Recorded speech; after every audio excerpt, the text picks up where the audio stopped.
Agora é ele, Vandique Silveira, economista, comentarista de política e economia aqui com a gente, todas as segundas. Bom dia, Vandique. Bom dia, Paula. Maurílio, que está escondido aí atrás, sempre elegante, né? E é o Felipe, que está aqui, todos que nos assistem. Ótima segunda e ótima semana para todos. Vandique, Maurílio estava até trazendo, né, o nosso Ibovespa. A gente tem aí uma grande expectativa pela ata de amanhã. Mercado ultimamente sofrendo muito, né? Mercado de renda variável tem sofrido muito, principalmente com a Selic, né? A atratividade ainda da renda fixa, vamos dizer assim, com a Selic neste patamar. E a gente agora há pouco estava até, inclusive, aqui comentando, né? O Brasil perdendo o ranking ali do mercado de ações entre os emergentes. Eu queria entender um pouco da tua leitura, até porque a gente não tem, talvez, ali nenhum diferencial dentro também do nosso mercado acionário de companhias que tragam essa atratividade para o olhar desse investidor estrangeiro que está muito ali, a gente estava falando de Apple agora há pouco, né? Mas está muito olhado para as empresas de tecnologia, para empresas que tragam ali, de fato, talvez, né, uma visão de futuro. A gente é muito commodity, setor bancário. Você acha que isso também pesa para perder essa atratividade? Ou, de fato, o risco político, insegurança jurídica, todo este cenário acaba pesando, mesmo a nossa bolsa estando barata? Paula, é uma cesta de razões. Primeiramente, nós temos empresas que não são empresas competitivas. Nós não temos nenhum tipo de inovação nesse país. Nós somos uma bolsa focada em dois setores principais, que é o setor extrativista. Sem Petrobras e Vale não tem bolsa. Quem ganhou dinheiro no Brasil ganhou dinheiro com Petrobras e Vale, com o Itaú e com o Bradesco. Quer dizer, é exatamente isso. A gente está ou no setor financeiro, foi criado há quase 1000 anos atrás, né? Não teve grandes inovações. Está certo que o Pix no Brasil, mas isso não foram os bancos que criaram isso. Aliás, eles eram bem contrários a isso, né? A inovação veio do Banco Central, né? Então a gente tem uma bolsa dominada por setores que não adicionam valor. É o agro, que sem o agro não tem Brasil, mas vamos lá, pessoal, o agro não adiciona valor. Quem determina o valor do agro são as cotações internacionais, é uma commodity. Quer dizer, tem que fazer, tem que fazer. Agora, a gente vive, né, a reboque do agro, da Petrobras, da Vale e de meia dúzia de bancos. Acabou, esse daí é o mercado do Brasil. Quer dizer, não é um mercado sexy, competitivo, vibrante, está na periferia. Quer dizer, quando sobra alguma coisa, o cara investe aqui. Aí você coloca em cima disso mais uma camada de total incerteza jurídica, total incerteza política, um descalabro fiscal. Né? Lembro às senhoras e os senhores que o que conta é o gasto nominal e o gasto nominal já está em 10% do PIB. Está havendo um escândalo na Europa com a França, que está gastando demais, é 5% do PIB. Quer dizer, nós estamos aqui numa situação muito complicada. E, além disso, nós temos essa incerteza, essa insegurança jurídica no Brasil, que é, assim, algo caótico. Quer dizer, tudo isso faz com que o Brasil seja, de fato, a periferia e que países menos até desenvolvidos, como o Vietnã, a Turquia, né, mas recebem maior atenção, porque mesmo não sendo democracias, mesmo sendo países com problemas que não são tão sexy em termos de adição de valor, produtividade, tudo isso, pelo menos existe uma consistência. O cara sabe que existe uma consistência. A inconsistência no Brasil no mercado e a influência política no mercado financeiro acaba causando isso. Vandique, ata do Copom, a Paula até tinha comentado no começo da pergunta, sai amanhã.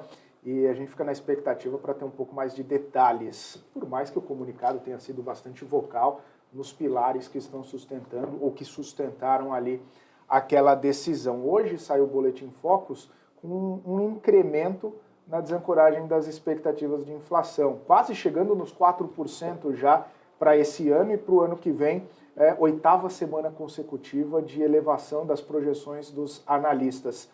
Você acha que a pauta vai vir bastante dura e vai acabar sensibilizando o mercado ou trazendo algum impacto para o mercado?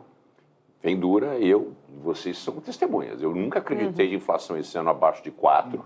E nunca acreditei em Selic abaixo de 10. Aliás, eu estava até errado, porque é 10,5 e 10,5 vai perdurar. Eu disse, volto a repetir, que eu não descarto a necessidade de um aumento de taxa Selic. Na verdade, eu já teria dado essa paulada. E uma das coisas... De reduzir? E ao invés de reduzir, eu acho que a gente não tem condição de reduzir. Esse ano ainda? Esse ano ainda. Eu acho que a gente precisa ter um ataque preemptivo para evitar qualquer tipo de escalabro com a mudança na presidência do Banco Central. Mostrar para o mercado que o Banco Central é coeso, justo, independente e técnico. A inflação, a desancoragem é muito pior. Eu sei que tem muito analista que fala, mas o IPCA veio assim, o IPCA veio assado. O importante não é olhar o retrovisor, o importante é ver as expectativas. As expectativas fazem a formação das decisões do homem e da mulher na rua. O homem simples, a mulher simples que tomam decisão de comprar X ou Y. É isso que faz as expectativas. E quando as pessoas... Hoje saiu um relatório a respeito dos gastos do governo, a maior parte de pessoas que... 50% da população, mais de 50% da população acha que o governo está gastando muito, muito preocupado com a inflação e principalmente a camada de até 2 salários mínimos, porque a inflação de comida, que não é sazonal, eu sei que tem muita gente que começou o ano, é sazonal, sazonal coisa nenhuma. Não é sazonal, nunca foi sazonal a inflação de comida. Então, se a gente não prestar atenção que nós temos um descalabro do ponto de vista fiscal e esse dinheiro ele é colocado de volta na economia, impulsionando assim, né, a oferta monetária, e inflação é um desajuste monetário sempre e em todos os lugares, nas palavras do professor Milton Friedman. Né? Quem não entende, quem está preocupado com inflação, leia Friedman, que vocês vão entender exatamente o que está acontecendo. Então tem salário subindo acima da inflação, transferências subindo de uma maneira que nunca houve no país. 53 milhões de pessoas recebendo dinheiro, né, no CAD único. Nós temos essa situação de pressão com um desemprego, que eu, de novo, tenho vergonha de dizer que nós estamos em pleno emprego com 8% de desemprego, mas é isso que tem para janta, não é isso? É isso que tem para hoje. E, dessa maneira, a gente não tem uma perspectiva de uma inflação que vai convergir para a meta.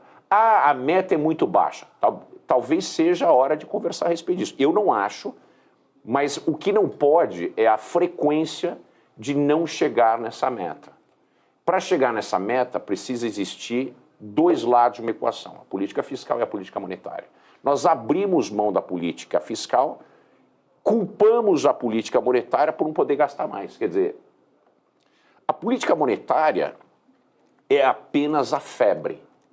Você não pode culpar a febre, muito menos o termômetro, pela doença da pessoa. A doença está do lado fiscal. Enquanto o governo não entender que a gente não pode continuar gastando dessa maneira e não pode haver um equilíbrio fiscal através unicamente do lado da arrecadação, porque ela já se esgarçou, a gente já está chegando a um ponto. Vocês não viram existe uma ideia que provavelmente vai cair, porque ela está papúrdia, de taxar com PIS e COFINS as restituições que foram... Quer dizer, o governo cobra mais.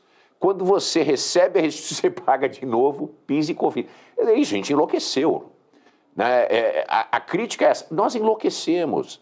Quando eu dizia que existia aquela figura do Fernando Haddad saltando nas fontes públicas para arrecadar as moedinhas que ficam lá embaixo, é verdade, é isso que está acontecendo. O governo não sabe mais o que fazer.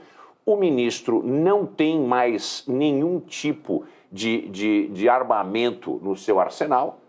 A ideia é, ou a gente deixa inflar, que é exatamente o que está acontecendo, que eu sempre disse, quando a gente tem 3 tipos de políticas para fazer o equilíbrio fiscal. Corte de gasto, austeridade. Todo mundo que fez conseguiu domar a inflação e conseguiu criar uma convergência de dívida que não onere tanto com o pagamento de taxa de juros, com juros da dívida. Né? Segunda maneira é a gente aumentar imposto. A gente já aumentou o imposto. O Brasil é um dos países que tem a maior carga tributária do mundo. Tem pouco espaço para aumentar ali. E a gente continua fazendo. E terceiro ponto é a inflação. E eu sempre fiz uma aposta que o governo não ia fazer. Aumento de imposto com uma liberalidade maior na inflação. É exatamente isso que a gente está vendo. Por isso que a expectativa inclusive o mercado já tem gente precificando um aumento de taxa de juro nesse ano ou no começo do ano que vem. Eu não sou o único nisso aqui. Quer dizer, as pessoas agora começaram a ler os números de uma maneira objetiva e racional. A gente tirou aquelas colorações róseas que a gente teve no começo do ano, no final do ano passado, com o rally da Bolsa, etc., de que vai tudo bem, que o Brasil vai crescer. Não, o Brasil vai crescer, mas vai crescer 2%, que cresça 2,2%. Só que a gente não pode crescer 2,2% com os gastos públicos crescendo em 2 dígitos, que é a verdade. Né? A gente tem um problema, como eu falei semana passada, nós temos um problema de retas, né? É um problema típico de geometria. E essas retas vão se encontrar no espaço. E a gente precisa tomar uma decisão do que vai acontecer. Van Dijk, você comentou no comecinho da sua fala que talvez já tivesse subido o juro, já teria espaço para subir o juro. A minha dúvida é justamente sobre cenário, credibilidade do Banco Central num movimento de quedas sucessivas, até a última, ao invés de 0,25, isso não poderia criar uma ruptura e o remédio ser pior do que a dose? Não acredito.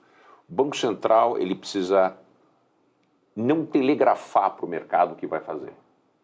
O Banco Central ele precisa ler a conjuntura e se a conjuntura se alterou, como aconteceu no Brasil e no mundo, a gente tem que fazer uma pausa. Essa pausa deveria ter acontecido antes.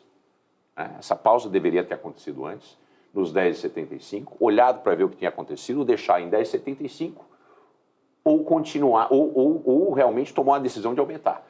10,75 para mim era a marca, tá certo? Não descarto um aumento de 0,25. Eu acho que é aí onde a gente vai surpreender o mercado e falar, olha, pessoal, nós estamos sérios com relação ao combate à inflação. Agora, eu não acredito em perda de credibilidade. A perda de credibilidade é o Banco Central se intimidar pelas falas do presidente da República e não fazer o que tem que fazer, que o seu mandato único é controle da inflação. Se a meta é 3 e a meta foi debatida no Conselho Monetário Nacional e foi mantida em 3%, a função do Banco Central é isso, senão ele tem que ser demitido. Essa é a função dele. Então, qualquer atitude que desvie da função do Banco Central é causa para perda de credibilidade. O que aconteceu que tocou negativamente a perda de credibilidade do Banco Central foi a divisão, o racha, na penúltima reunião do Copom. Isso abalou, porque a expectativa se deteriorou muito em função de questões ideológicas e políticas entre os 4 membros indicados pelo Lula. A gente teve um ganho, vamos dizer, a gente voltou ao zero, e esse é o momento, a gente saiu de um patamar negativo de credibilidade em função desse racha, voltamos ao patamar zero. Não é que o Banco Central ganhou credibilidade, ele deixou de estar no ambiente negativo, no patamar negativo. Ele precisa conseguir agora chegar naquele ponto positivo, que é, o que vai acontecer na próxima o que vai acontecer na ata, o que vai ser colocado nessa ata. Essa ata tem que ser muito objetiva, não tem que botar uma camada de açúcar, sabe aquela camadinha de açúcar para adoçar a boca do mercado ou do governo? Tem que falar tal e qual. E não tem que usar meias palavras. O horizonte relevante é de 12, 18 ou 24 meses, é isso que tem que falar. Nós vemos, eu colocaria, não vejo condições de mudanças da taxa Selic, de onde está, para baixo, deixar claro isso, telegrafar isso, de que ao não conseguir alcançar a meta e as expectativas, né, a desancoragem piorando, nós não abrimos mão de nenhum tipo de artifício, inclusive do aumento da taxa de juros. É esse tipo de comunicação que precisa ser feita. Chegou a hora de ser politicamente correto, tem que ser muito bem traduzido na língua que todo... Para evitar que o mercado especule, não, ele falou assim, não, ele não tem que deixar uma vírgula colocada errada lá dentro. Tem que ser muito objetivo. E eu acho que amanhã vem. O Campos Neto é extremamente técnico, extremamente competente. Ele entendeu o recado dessa desancoragem, ele está preocupado com isso e ele vai trazer esse negócio para dentro do escopo de expectativas que todo mundo está esperando que seja muito objetivo. Não é que o mercado quer deteriorar a expectativa. Ninguém tem interesse em piorar, né? Dessas especulações que o mercado está forçando a mão do Banco Central. Não, o mercado não tem nenhum interesse em aumento de taxa de juros. O mercado tem interesse em aumento da taxa de juros quando existe um descompasso, e existe um descompasso fiscal. O mercado quer investir em empresas produtivas, é isso que o mercado é assim que ganha dinheiro na Bolsa. Repito e vou dizer, o mercado quer isso.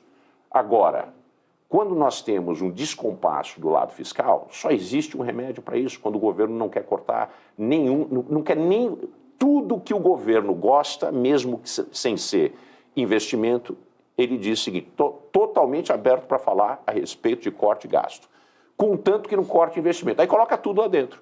Tudo que eu gosto, tudo que eu quero fazer, toda aquela parafernália populista que eu gosto, eu coloco dentro do... Mas aí é investimento. De novo, vou repetir mais uma vez para as senhoras e senhores, educação e saúde são gastos, não são investimentos. Se a gente não olhar isso com um olho técnico, é necessário aumentar até 2,5% acima da inflação?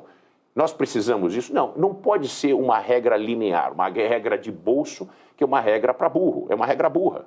Esse tipo de coisa, quando a gente fala de 300 bilhões de um lado e 300 bilhões do outro, é dinheiro demais para a gente não olhar com olhar técnico e ter apenas um gatilho automático. Hoje mesmo, o Mansueto Almeida deu uma entrevista brilhante, que eu aplaudo aqui, acho que todo mundo que tiver acesso deveria ler a entrevista do Mansueto Almeida, e ele diz exatamente isso. Quando ele estava no Tesouro Nacional, que todo ano sobrava muita verba dentro do Ministério da Saúde. Isso quando era 160, 180 bilhões a verba. Hoje é 250 bilhões. Quer dizer, esse tipo de aceleração, né, na garantia de orçamentos gigantes, ela precisa ser olhada do ponto de vista de eficiência, é isso mesmo que a gente vai fazer, e do ponto de vista de idoneidade, porque o que tem de safadeza dentro do Ministério da Saúde não é brincadeira. E toda semana tem um escândalo com gasto de dinheiro público em hospitais e N atividades que são fraudulentas. Quer dizer, entre saber se de fato precisa e saber se aquilo é idôneo, já deve ter uma boa quantidade de dinheiro para ser contingenciada ali. Se a gente fizer a desvinculação, que é justo, porque eu não parto do princípio que o governo tem que ser desonesto. Então, se realmente a gente vai precisar de mais dinheiro para a educação e para a saúde, é razoável que a gente aloque mais dinheiro para aquilo. E tire quando é excessivo. É assim que funciona em todo lugar. Como é que eu tenho um negócio que é marcado para educação e saúde, mesmo sem precisar, eu preciso gastar? Isso gera, né, a existência de ineficiências e distorções muito sérias no Brasil. Enquanto não se mensurar, né, Vandi, que de fato a eficácia desses gastos é complicado demais, até ter algum tipo de expectativa, né, em relação à melhora da entrega desses setores. Eu só queria voltar para um ponto aqui, você trouxe muitos elementos importantes, até mesmo na hora que você estava falando ali, né, da possibilidade de aumento de juros. O Banco Central, no comunicado em si, ele já falou que está vigilante. Deixa ali uma interpretação. Estar vigilante é não descartar a possibilidade de fazer realmente ali algum tipo de reajuste, novamente até mesmo de alta. Um ponto que você falou, né, que seria importante essa sinalização do mercado, dessa tecnicidade do Banco Central, eu queria entender alguns pontos. Primeiro, a gente tem aí o mandato acabando de Roberto Campos Neto. O presidente Lula, inclusive na semana passada, né, falou ali, ainda colocando talvez mais pimenta ainda nessa situação, ele falou que está chegando a hora de indicar o novo presidente do Banco Central, e aí ele falou, acho que as coisas vão voltar à normalidade. Primeiro entender, né, se qualquer coisa que o Campos Neto falar, o mercado vai receber bem, até porque já sabe que ele está saindo, ou o mercado de fato está querendo entender quem será este novo indicado e o que é essa normalidade que o Lula está dando a entender, né? A gente parece que vai vendo cada dia mais que o governo não consegue lidar com uma instituição autônoma do Banco Central. Paula, a normalidade é um pau mandado, como ele sempre teve. Ele não disse semana passada que ele demitia o cara, que ele gostava da independência, o Meirelles era independente, mas ele podia demitir o cara. Né? Depois ele chamou de rapaz, uma pessoa que tem 54 anos de idade, que estudou fora do Brasil, que trabalhou nos maiores bancos do mundo, com a experiência que o Lula não tem, né? Com um intelecto que o próprio Lula não tem. E não é só ele sozinho, né? Sim, Esse é o ponto. exatamente. Então, vamos lá. A questão é dividida. Campos Neto quer deixar um legado e quer impedir que a coisa acelere para a normalidade.